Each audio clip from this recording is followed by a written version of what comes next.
Before you even think about the DV lottery, check your passport, because under the next rules, you may not be able to submit an entry at all without it. If you are planning to enter the DV lottery the next time registration opens, pause for a minute, because the rules you relied on before are being rewritten. The upcoming version is designed to verify identity at the front door, and that means preparation matters more than luck. The government has announced that several changes will apply to the fiscal year 2027 lottery, with an effective date of April 10th, 2026. In this video, I will explain what is changing, why it matters, and what I would do today if I wanted to submit an entry the moment the system goes live. Welcome back to the channel. My name is US Money and Move, and I work in the legal field with a focus on immigration issues affecting foreign nationals. Over the years, I have watched people win and build new lives through the DV program, and I have also watched people lose their chance because of avoidable mistakes, bad advice, or careless data entry. My goal here is simple: give you a clear map of the new requirements, highlight the risks, and help you make a practical checklist. This is general information, not personal legal advice, but it should help you understand what to expect and how to get ready. As we go, remember that official details can evolve, so always confirm dates and instructions on the official registration website.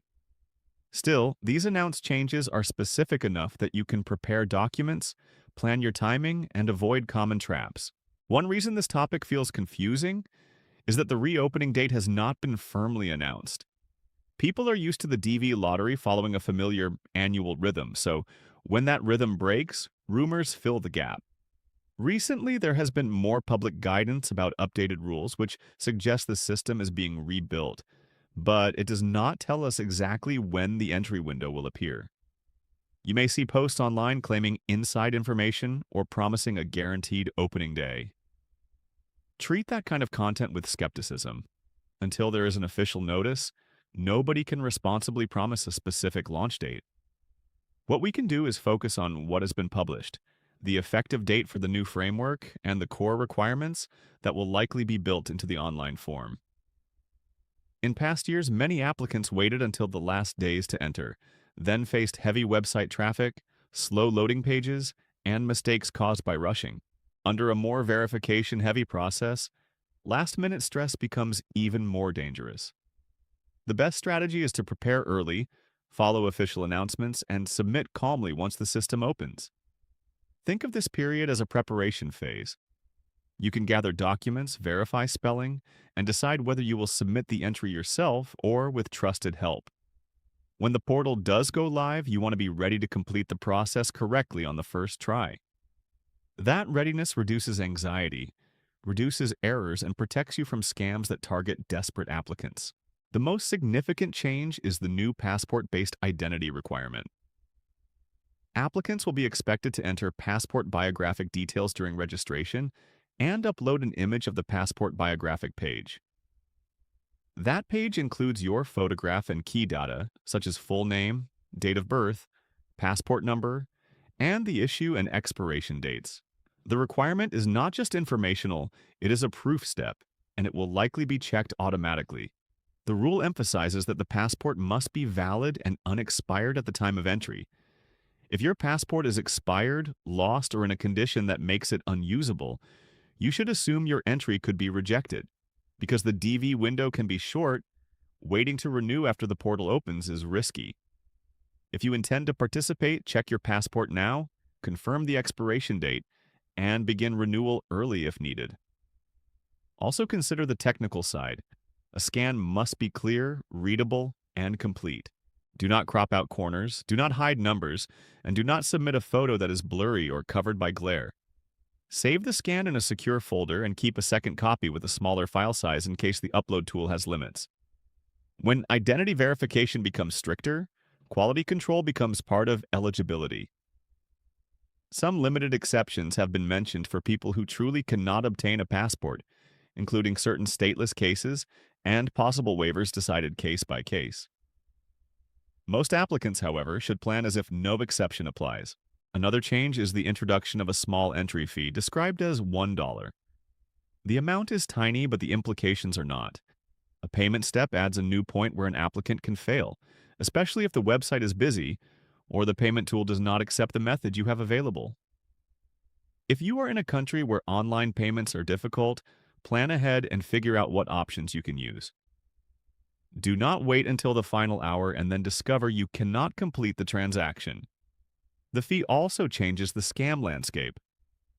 Fraudsters love any moment when a government program involves money because it makes their demands sound believable. You may see messages claiming you must pay a larger amount to confirm your entry, unlock your account, or increase your chances. None of that is legitimate. The DV lottery is random and no person can guarantee selection. If you decide to pay for help completing the entry, choose someone trustworthy, agree on a clear price, and insist on receiving your own confirmation information. Never send your passport scan to a stranger who contacted you online. Never click links from unknown messages that claim you have been selected. When a program attracts hope, it attracts manipulation, so build a habit of verifying sources before you share data or money. I recommend using only the official registration site, typing the address yourself, and keeping screenshots of any payment receipt, because proof of submission can save time later too. A third update involves how personal information is collected. Applicants will be required to provide their actual date of birth, not just an age or an approximate answer. That may sound obvious, but it matters because the system is moving towards stronger matching. When a passport number, a date of birth, and a name are combined, it becomes easier to flag duplicates, inconsistencies, and impersonation attempts. The stated purpose of these changes is to reduce fraud and enforce the rule that each person may submit only one entry per year. In the past, some individuals tried to submit multiple entries with small variations, or use third parties to flood the system. A passport-based approach makes those tactics much harder. For honest applicants, the lesson is accuracy. Use the exact spelling shown on your passport. Enter dates carefully. Do not guess. Do not switch month and day formats. If the form asks for a specific format, follow it exactly. If your documents use different transliterations, choose the version that matches the passport you are uploading, because that is likely the primary reference point. A stricter system can be fairer, but it can also be less forgiving. A simple typo can turn into a mismatch, and a mismatch can turn into a denial. Treat the entry like a legal filing, not like a casual online survey. If you are unsure about a detail, stop, check the document, and continue, because speeding through the form is rarely worth it in the end. Now, let us talk about timing, because it affects everything. The effective date for the rule package is April 10th, 2026, but that is not the same as an opening date for registration. It simply means the new requirements are expected to govern the program once the updated system is in place. The registration window could open after that date, and it could still be delayed if the technology is not ready. Because of that uncertainty, you should be careful with anyone who tells you to act immediately based on an unverified schedule. At the same time, the publication of concrete requirements is a good sign because agencies rarely release detailed technical rules unless they intend to implement them. In other words, the direction appears to be forward, even if the calendar is still blurry. My suggestion is to follow official updates and be prepared to move quickly once the announcement arrives. Make a small personal timeline. Set reminders to check for news. Avoid daily panic checking, but do not forget about it entirely. When the window opens, there may be limited time, and waiting even a week could matter if documents are missing. Preparation allows you to act confidently without rushing, and it makes the reopening date less stressful whenever it comes. Also remember that the DV program is only one pathway. Do not put your entire future on one lottery. Use the waiting period to explore other options, education, work, or family-based petitions if you are eligible. Here is what my preparation checklist would look like. First, confirm you have a valid passport that will not expire soon, and if it will, start renewal early. Second, create a clean scan of the biographic page and store it securely. Third, write down your personal details exactly as they appear on the passport, including every letter, space, and order of names. If you have used different spellings in the past, choose consistency with the passport for this entry. Fourth, review your family information. If you are married, make sure you understand whether you and your spouse will each submit separate entries, and make sure any required dependent information is included correctly.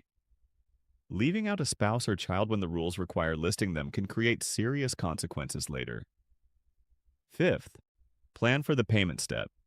Identify a payment method you can use and be ready to pay the small fee without delay. Sixth, prepare for a calm submission. Use a reliable internet connection, avoid public computers, and do not share your confirmation number casually. After submission, save the confirmation page as a file, take a screenshot, and write the number down somewhere safe. If you cannot prove you submitted, you may not be able to check results later. Finally, submit only one entry per person. Do not let a friend or agent submit a second entry to improve your odds because that can lead to disqualification. If someone helps you, watch them submit and keep the confirmation yourself at once. Because these changes involve passport scans and payments, privacy becomes even more important. Your passport page contains sensitive identifiers, and handing it to the wrong person can create problems far beyond the DV lottery. Store your scan on a device you control, protect it with a password, and do not upload it to random file sharing sites. Be cautious with social media groups where people ask for screenshots of forms or personal details. A scammer can combine small pieces of data from many places. Also remember that the DV lottery does not select winners through surprise messages on chat apps. Scammers often send fake congratulation notes and then ask for fees to release a visa. In reality, the process uses an official status check, and you should rely on that, not on anyone contacting you first. If you receive a message that pressures you with deadlines or threatens cancellation, treat it as a warning sign. Legitimate government processes do not operate like a hostage negotiation. If you are unsure whether a site is real, do not log in. Type the official address yourself and compare it with what you see in announcements. The more value the program has, the more imitation you will see. Staying skeptical is part of staying safe. If you choose professional help, verify credentials, and avoid anyone who keeps your confirmation number, you should always control your own entry record. A trustworthy helper will encourage that and will never claim they can influence selection at all. It is also useful to keep expectations realistic. The DV lottery is a lottery, so even a perfect entry does not guarantee selection, and selection does not automatically equal a green card. It means you may be invited to continue the process, provide additional documents, attend an interview, and meet eligibility rules at later stages. That is another reason accuracy at the entry stage matters. If the information you submit does not match later documents, you may face delays or denial. If you are selected, follow instructions carefully and keep copies of everything you submit. If you're not selected, do not assume you did something wrong. Most qualified people are not selected simply because the odds are limited. The improvements aimed at fraud prevention may make the system cleaner, but they do not change the basic math. Use the DV process as one part of a larger plan, not as your only plan. Consider improving your education, building work experience, learning English, and researching lawful immigration routes that fit your profile. Also take care of your digital security. Use strong passwords, enable two-factor authentication on your email, and keep your confirmation number private. If someone gains access to your confirmation details, they could interfere with your ability to check results or proceed later. And if you update your passport after submitting an entry, keep the old passport information recorded because you may need it for reference. Organizing your documents early makes every later step easier for you too. To summarize, the upcoming DV lottery framework points toward a more controlled and verified registration process. The big changes to expect are a requirement to provide passport biographic details and upload a scan of the biographic page, a small entry fee, and more precise identity fields such as full date of birth. The purpose, as described, is to discourage duplicate entries and other abuse. The reopening date for the fiscal year 2027 registration is still unknown, so the smartest approach is to prepare without assuming a specific day. If you do only 3 things after watching this video, make them these. Ensure your passport is valid and unexpired, prepare a clear scan you can upload, and commit to submitting one accurate entry while protecting your confirmation number. Keep an eye on official announcements, ignore rumors, and do not fall for messages that demand extra money or promise guaranteed selection. If you have questions, leave them in the comments and I will try to address them in future videos as more information becomes available. If you found this explanation useful, subscribe to the channel so you do not miss updates when the official timeline is released. Thank you for watching, and I will see you in the next video. Until then, focus on what you can control. Preparation is not about fear, it is about readiness. A valid passport, clean data, and careful submission habits can keep you eligible when the opportunity appears. Stay alert, stay patient, and protect personal information.